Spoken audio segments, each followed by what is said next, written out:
নিরঙ্কুশ সংখ্যাগরিষ্ঠতা পেয়ে এককভাবে সরকার গঠন করতে যাচ্ছে বিএনপি জোট। এককভাবে সরকার গঠনে ঠিক যতগুলো আসন প্রয়োজন তার চেয়ে অনেক বেশি পেয়েছে তারেক রহমানের দল। আমরা এ বিষয়ে একটু বিস্তারিত জানতে যেতে চাই বিএনপির দলীয় কার্যালয়ে। সেখানে আছেন আমার সহকর্মী মাহিলা ইসলাম। মাহিলা, এর আগের সংবাদে আপনি জানাচ্ছিলেন যে দলীয় কার্যালয়ের সামনে অনেকটাই ফাঁকা, হয়তোবা নেতাকর্মীরা রাতভর ভোট গণনা নিয়ে তারা জেগেছিলেন, তো সকালবেলা সেজন্য হয়তোবা নেতাকর্মীদের উপস্থিতি কম চোখে পড়েছে। এখন বর্তমানে কি অবস্থা দেখছেন? নেতাকর্মীরা এসেছেন কিনা, তাদের প্রতিক্রিয়া কি জানাবেন?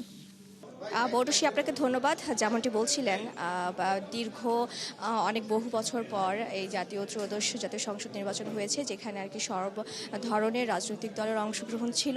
এবং গতকালকের নির্বাচনে যদি দেখেন তাহলে সাধারণ মানুষের বেশ উপস্থিতি ছিল এবং সুষ্ঠুভাবে ভোট হয়েছে। এবং ভালো মানের রডের থেকেও 12% অধিক শক্তিশালী। আকিজ ইস্পাত, কমিটেড টু কোয়ালিটি।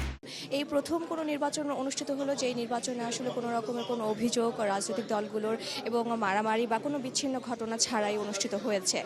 আর বেসরকারিভাবে পরিচালনা করতে গেলে বিএনপি কিন্তু 217টি আসনে এখন পর্যন্ত জয়ী হয়েছে এবং ঢাকায় 15টি আসনের মধ্যে 6টি আসন তাদের হাতছাড়া রয়েছে।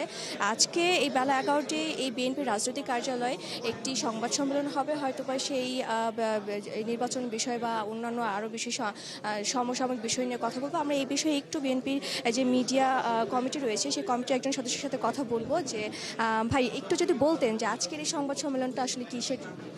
এই সংবাদ সম্মেলনটা হলো গণতন্ত্রের বিজয়, বাংলাদেশের বিজয়, বিএনপি চেয়ারম্যান জনাব তারেক রহমানের দীর্ঘ সংগ্রাম আন্দোলনের বিজয়। সেই বিজয়টাকে যেন শান্তিপূর্ণভাবে মানুষ ধারণ করতে পারে। গতকালকে রাত্রে বিএনপি চেয়ারম্যান একটা ঘোষণা করেছেন, সারা দেশে মসজিদে, ধর্মীয় প্রতিষ্ঠানে দোয়া মোনাজাত প্রার্থনা করার জন্য। সেই বিষয়টাও বিস্তারিতভাবে বিএনপির নির্বাচন পরিচালনা কমিটির যিনি মুখপাত্র ডক্টর মাহাদি আমিন তিনি তুলে ধরবেন।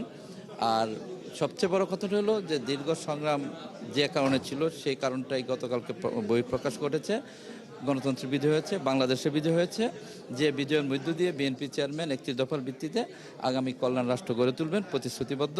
আমরা দোয়া করি, আপনারা দোয়া করেন তিনি যেন সফল হতে পারেন। দীর্ঘ 20 বছর পর বিএনপির এমন একটি জয়, তো এইটা দলীয়ভাবে কোনো রকমের কোনো আনন্দ মিছিল বা কিছু? নিঃসন্দেহে, আমি তো প্রথমে বললাম যে এই বিজয়, এই সাফল্য বাংলাদেশের জনগণের, গণতন্ত্রের। ব্যক্তিগতভাবে যদি বিজয় হয়ে থাকে বিএনপি চেয়ারম্যান দীর্ঘ সংগ্রামের বিজয়।